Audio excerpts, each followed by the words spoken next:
चीज पे कैसे क्या लगेगा। Very simple, state A, state B, state one, state B, union territory and foreign territory, ये चार चीजें हैं चार कॉर्नर में। आप देखो इसको, ठीक है। State one, state two, union territory and foreign territory. तो कोई भी गुड्स जब एक ही स्टेट के अंदर बिकेगा तो उसके ऊपर एक सीजीएसटी लगेगा और एक एसजीएसटी लगेगा। टैक्स का रेट तो एक ही डिसाइड करेगी काउंसिल। मान लो एक चीज है, उसके ऊपर 18% टैक्स का रेट जीएसटी काउंसिल डिसाइड करती है, तो 18 में से 9% ऑटोमेटिकली सीजीएसटी में चला जाएगा, 9% एसजीएसटी में चला जाएगा। अगर 28% रेट है तो 14% स्टेट को चला जाएगा, 14% सेंट्रल को चला जाएगा। सिर्फ नोमेनक्लेचर अलग इसलिए है कि उस हेड में वो जाने से स्टेट और सेंटर को अलग अलग इनकम डायरेक्ट चली जाएगी, इसलिए वो नाम अलग है। बट जो भी रेट होगा वो सिंगल जीएसटी रेट होगा। उसमें से एक पोर्शन जो कि सेंट्रल गवर्नमेंट को जाएगा उसको सीजीएसटी कहलाएगा, और एक पोर्शन जो स्टेट गवर्नमेंट को जाएगा उसको एसजीएसटी कहलाएगा।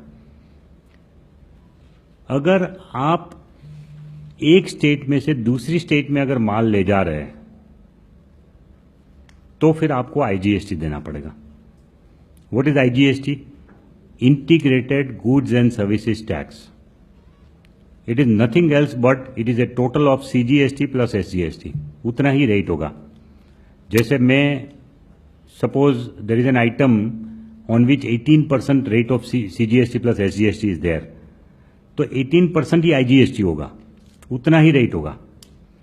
तो मैं उस गुड्स को एक स्टेट से दूसरे स्टेट में अगर ले जा रहा हूं तो उसके ऊपर मुझे 18% देना है आईजीएसटी के नाम पे, और वो भरने के बाद मैं जब दूसरे स्टेट में इस माल को बेचूंगा तो उस स्टेट में जो मेरी लायबिलिटी बनती है एसजीएसटी और सीजीएसटी पे करने की, वो पे करने के टाइम ये आईजीएसटी का मुझे क्रेडिट मिल जाएगा पूरा का पूरा।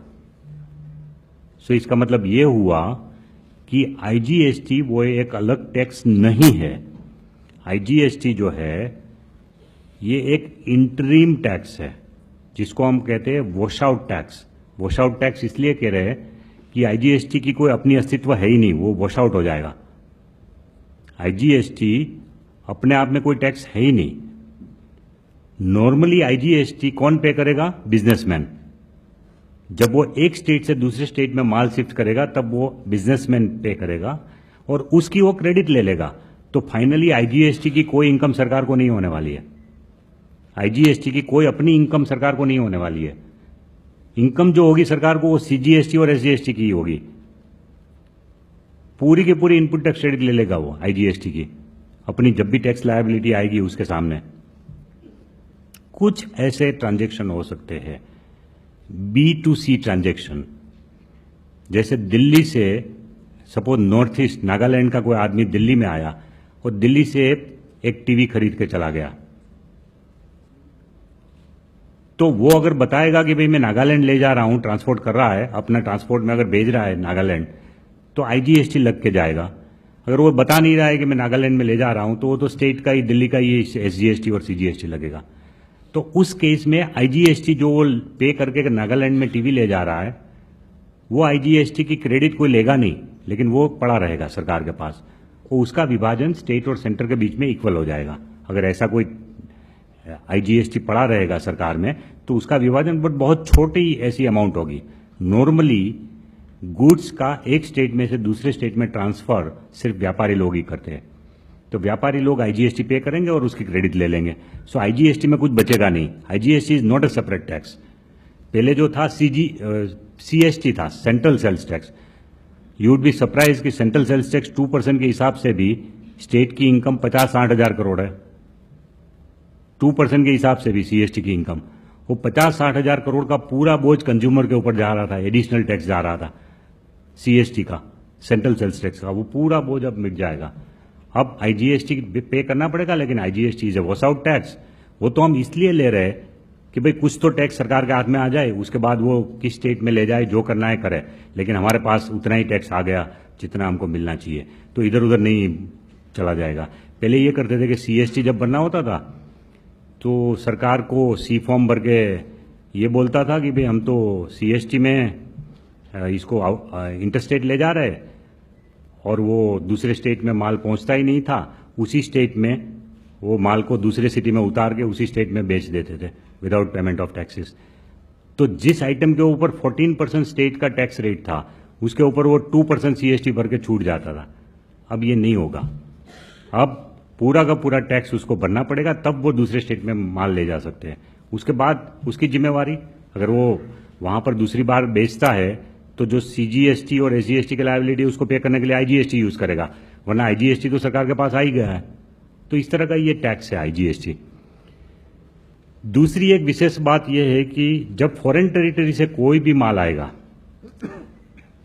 तो IGST लगेगा। कस्टम ड्यूटी तो अलग है, custom duty is not getting merged in GST, please remember. Custom duty का जो कारोबार है वो तो अलग चलता ही रहेगा, उसको इस GST में नहीं मर्ज कर रहा है। कस्टम ड्यूटी जो है वो डोमेस्टिक इंडस्ट्री के प्रोडक्शन के लिए अलग से सरकार डालती है, वो तो रहेगा। टेरिफ जिसको बोलते हैं कस्टम टेरिफ, वो रहेगा। लेकिन कस्टम ड्यूटी के उपरांत उस कमोडिटी पे डोमेस्टिक इंडस्ट्री में GST काउंसिल ने जो भी रेट डिसाइड किया है उतना ही रकम IGST के रूप में हम ले लेंगे उनसे।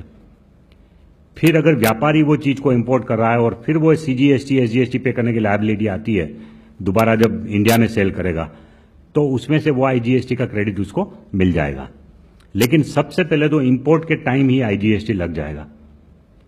अब ये सबसे महत्वपूर्ण चेंज मेकिंग इंडिया के लिए है, मैं आपको बता दूं कैसे।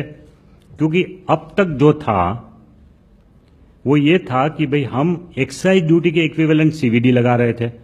एक्साइज ड्यूटी जो लोकल इंडस्ट्री पे था उसके इक्विवेलेंट हम CVD लगा रहे थे।